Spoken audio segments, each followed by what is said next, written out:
บขี้มัน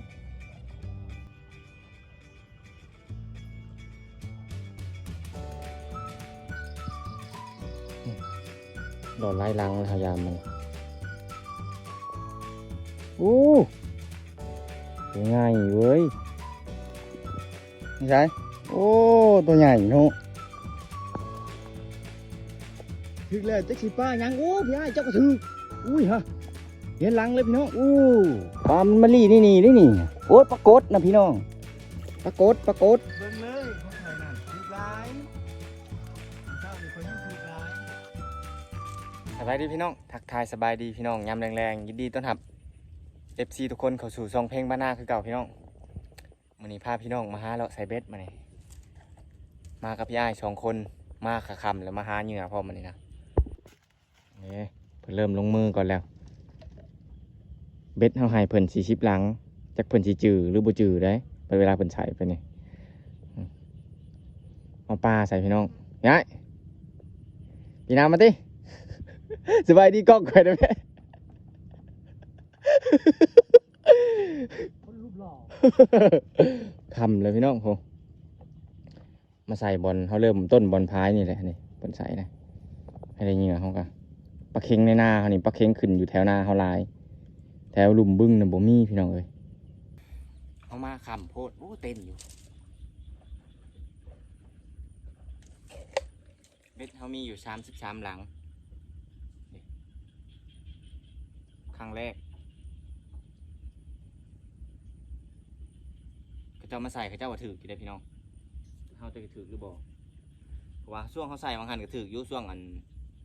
เขามาอันไทยนานยอดเข่ามาใส่แถวเปล่าหกนะเหมือนมีปรากฏยันมีปรากฏหลายนะ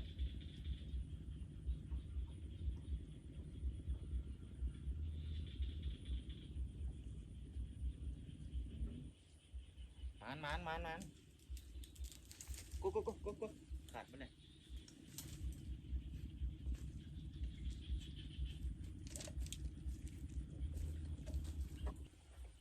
เอามาแถวนี้ยังได้ยินเสียงรถเขาเจ้าไทยหน้าอยู่ได้เพราะว่าแถวนี้ดำหลายนะแถวเฮานะคนหวานหลายนะพี่น้องเอากลับมาใส่อยู่หน้าต้องตะเข็บเลยมักเบ็ดกับเบ็ดเก่าเฮาเบอร์17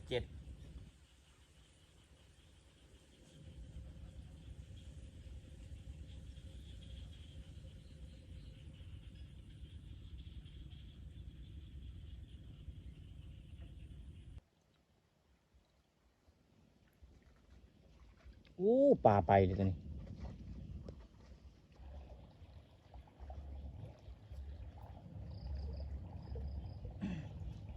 อันนี้เป็นพายที่2พี่น้องน้ำไหลแห้งได้ก็เค็งกระตายเอา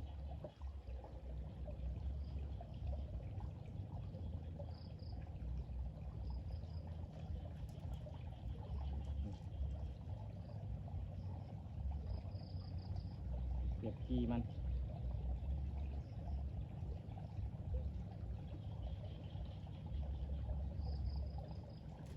เบ็ดงูเห่าได้ไหมเนี่ยเบ็ดงูเห่ามานำลายเติบพอเบ็ดเขาบ่พอเขายังบริเลานะธรรมดาเบ็ดอันนี้เขาใส่เบ็ดกบพี่น้องเบ็ดโก่งเบ็ดงูเห่าเขาใส่ปลาซึ่งเป็นอย่างไรเลยมันบุกเขาตรงตามคอนเซปต์มันเลยนะ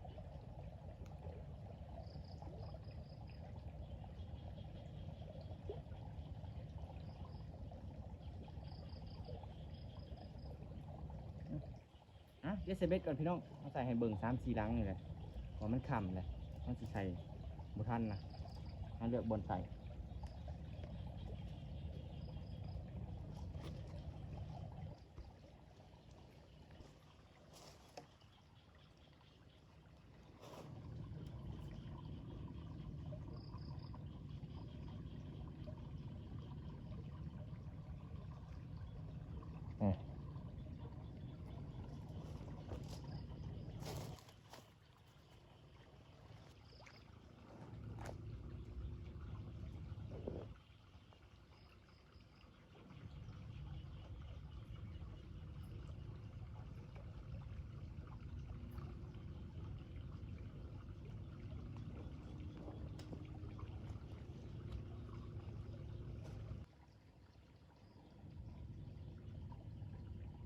หากันแล้วพี่น้องเลย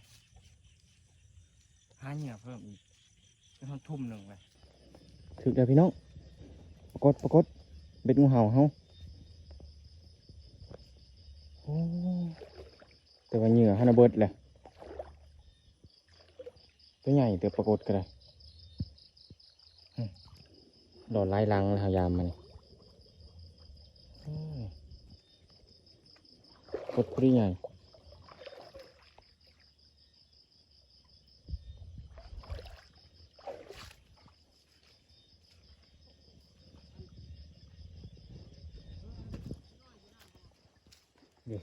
ตัวงามเลยมัน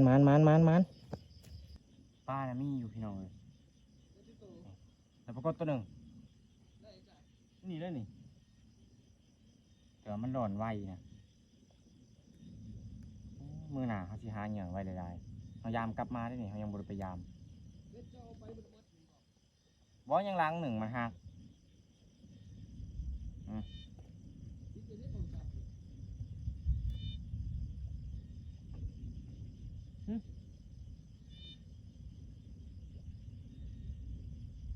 มันเราได้แมงดาน้อยตัวหนึ่งมื้อนี้มาทดลองเวลายามเลยพี่น้องคือเขากลับเมื่อกินข้าวอยู่บ้านน้ำกระไรหลอดมื้อนี้มันบุติงเลยสองหลังนี่หลอนไปเลย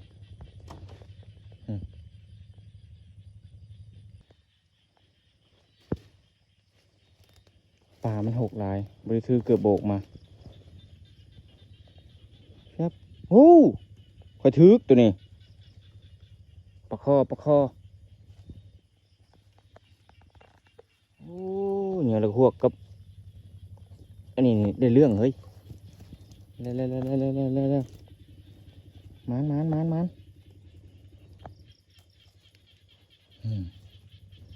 พอดีงาม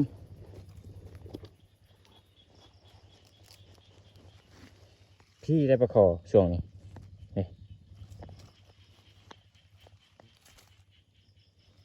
ที่ได้เป็นเหงื่อครับเบิร์ดพี่น้องเอ้ย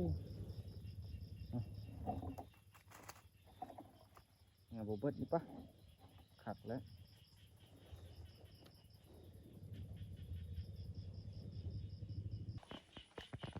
น้ำจนจะขาดคอวังเลยแซ่บโอ้ยังตัวน่ะเหงื่อยังอยู่พี่น้องเข่งยังดินอยู่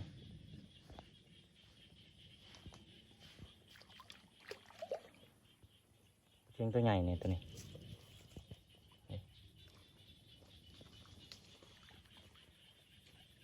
ของพี่อ้ายครับยังอยู่จบอ่ะยังอยู่อ่ะ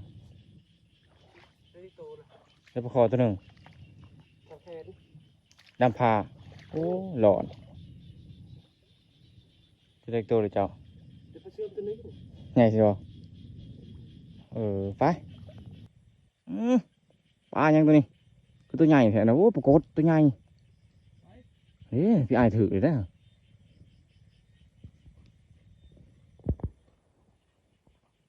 มาดิฮะโอ้ตัวใหญ่หนึ่งใช่มาดิตาแดงอยู่ฮะดิโอ้จะได้สองเลยเหนียวบุมีเนาะโอ้ตัวใหญ่เว้ยเอาขึ้นเทิงโอ้มาเลยดิฮะปลาถบปมือถอยังนี่โอ้ปลาใช่ไหม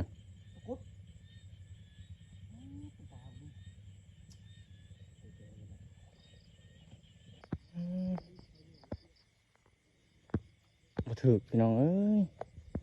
หลุดกระลาย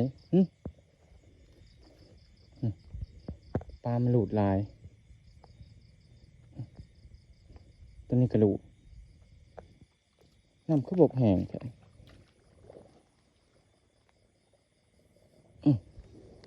โอ้มาถือ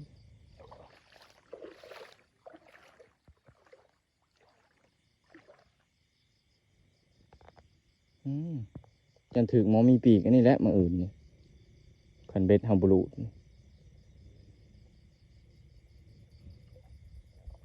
โอ้ยังนะครับสองลังสุดท้ายไม่พาย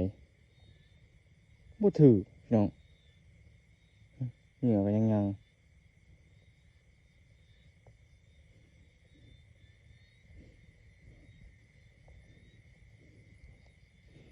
หลอดบ่หมอนี่จุ้ยจุ้ยจุ้ยจุ้ยจุ้ยดึงโอ้ยังอยู่นี่เหงื่อยังลอยแงกอยู่น้ำบกไว้พี่น้องน้ำบกไว้ใส่ลงอีก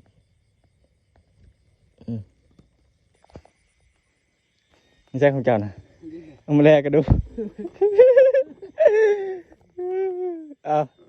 ของคอยเอ๋ดิใช่ของเจ้านะเบิ้งเขากันละกันโอ้ปรากฏตัวใหญ่เนาะเขาก็ได้แมงดาตัวหนึ่งเลยโอ้ปรากฏกับปลาเสื่อมแล้วตัวใหญ่เลยพี่น้องโอ้มันแล้วเจ้านี่พอดีปีงลงวัดมันชิ้นบ่มาอื่นนี่เบิ่งของเฮาอาโก้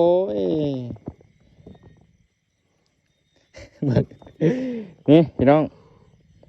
มันหลุดลายเลยมันสิเบ็ดเขานะถ้าว่ามีเหงื่อเนี่ยก็ขักเบ็ดถ้าหลุดลายพี่น้องเลยเพราะว่า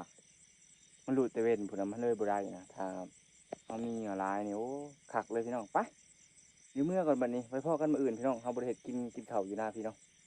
พอผ้าออกมาใส่มันนี่ก็เหงื่อก็ได้บ่พอนะร้านรออยู่ร้านก็หาอยู่เนาะ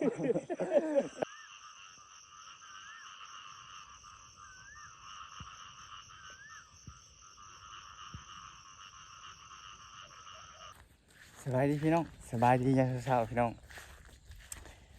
มาแต่เช้านะมันมาปูเบ็ดเมื่อคืนนี่แหละพี่น้องจะเป็นทางใดเพราะว่าเมื่อคืนนี่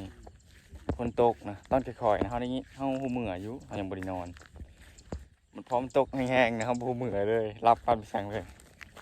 ที่อ้ายยางก่อนเลยมาลัดใส่นาดอนฮอนี่เลยจอดรถไว้ในร้านดอนฮอเสียงเขียดห้องสั่นอยู่พี่น้องป้าแล้ว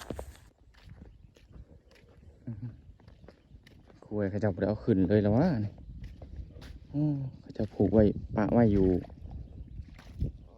แถวตีนบึงเลยสบายฝนตกล่างงาพี่น้องเลยว่าน้ำท่วมทิศก่อนน้ำท่วมบริบจักจ๊ะโอ้ยใครแต่บ่อไปเบิดเนาะใครแต่ยังเรือเบ็ดไว้ท่วมบ่หลายบ่ถือหลอนเบิดฝนตกเมื่อคืนนี้แถวนี้ก็ยังอยู่ได้เหงื่อแต่ยังบางหลังหลังน่ะสายเพ่งอะดิกูชุมนี้ก่อน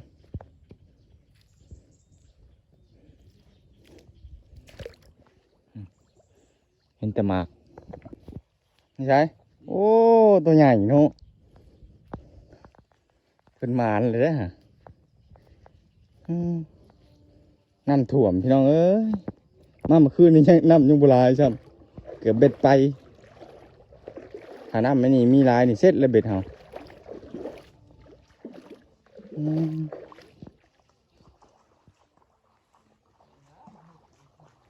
เบิ้งปลาเค็งใหญ่เขานะฮะปลาเค็งใหญ่เขาถือหลุดวะนะฮะถือบ่เฮ็ดดึงได้ไหมบ่ถือปลาเค็งใหญ่เขานี่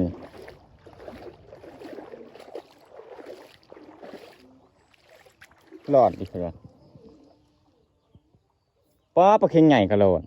ไม่ใช่ฮะโอ้โอ้คอยลูดเว้ยโอ้ปลากดใหญ่นี่ตัวน่ะยิงมาเบิ่งเนี่ยโอ้ตัวใหญ่พี่น้องไอ้ตัวน่ะน้ำจนต้นแห้งพี่น้องเอ้ยเบื้องหลังนี่โอ้สายเกี่ยวคัดหลังนี่บ่ถึก คืนนี่เหงื่อยังอยู่ร้อนอู้ป่าอย่างเด้ขาดคันเลย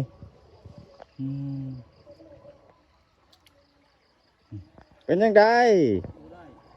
ไม่ได้บ่ หลังเงาเฮาถึกเลยเด้อบัดนี้นานคอยกระถึกแล้วจักสิป้ายังโอ้พี่ไอ้เจ้ากระถึกอุ้ยฮะเห็นหลังเลยพี่น้องโอ้ยอยู่ฮะโอ้ยฮะก็เห็นตัวหนึ่งพี่น้องผู้ป้ายังอุ้ยปรากฏนั่นปลาเสื่อมพี่น้องปลาเสื่อมนี่โอ้ยขันเหงื่อเฮาร้ายนี่ได้ร้ายแล้วปลาปานนี่ปลาเสื่อมตัวงามมันพี่น้องหลังถัดไปฮะก็เห็นตัวหนึ่งปรากฏโอ้ได้การเหงื่อเขียดนี่ไปหาเอาเลยบัดนี้ยังคืนว้าวตัวใหญ่เติบโอ้ยิ้มเลยนะตอนนี้ มันแล้ว เดี๋ยวไปลังใหม่กันมันอีกแล้วแล้วคือมันดีแท้เอ้าสองหลังเลยพี่ไอ้เลี้ยนติดเลยอู้คือมันแท้ว่าคนนี่ยังนี่ ว่าอย่างเนาะอู้ปลามันมาลีนี่โอ๊ยปรากฏนะพี่น้องปรากฏ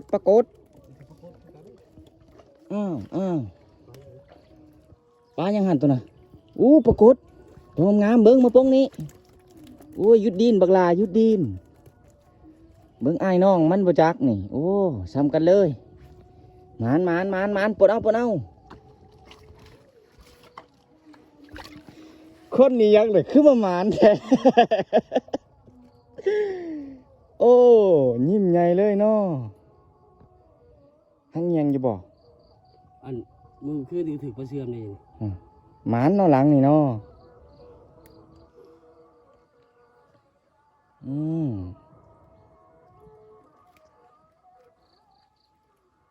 ยังให้เบิ่งแน่ใส่มือจักบาทนะแม่เบิดระบบอันนี้ช่องหลังนี่เบิ่งคลองก่อนโอ้เหงื่อเขียดผลกระมานเด้อพี่น้องได้อีกโตนี่รวมเบิดนี่นะหกโตบ่เบิ่งเลยของข่อยนั่นถึกหลายมื้อเช้านี่ข่อยให้ถึกหลายเป็นจังได๋เบิ่งคลองนั่นดูเท่านี้โอ้ไขมึงดูเป็นจังไดมันได้ใช่นี่สารพัดเหงื่อเดินทางกลับบ้านนี่พี่น้องตอนเช้าได้ปลาเสื่อมกับผ้ากับพ่อยตัวเดียวพี่อ้ายได้5-6 ตัวเหงื่อเฮาบ่พอนะเหงื่อเขียดเราก็ตามเสียเลยคืนนี้ถ้ามีเหงื่อหลายน่ะคือสิได้สำหรับคลิปนี้เอาไว้สำนี้เด้อพี่น้องเด้อเดี๋ยวพบพ่อกันใหม่บ๊ายบายสวัสดีครับ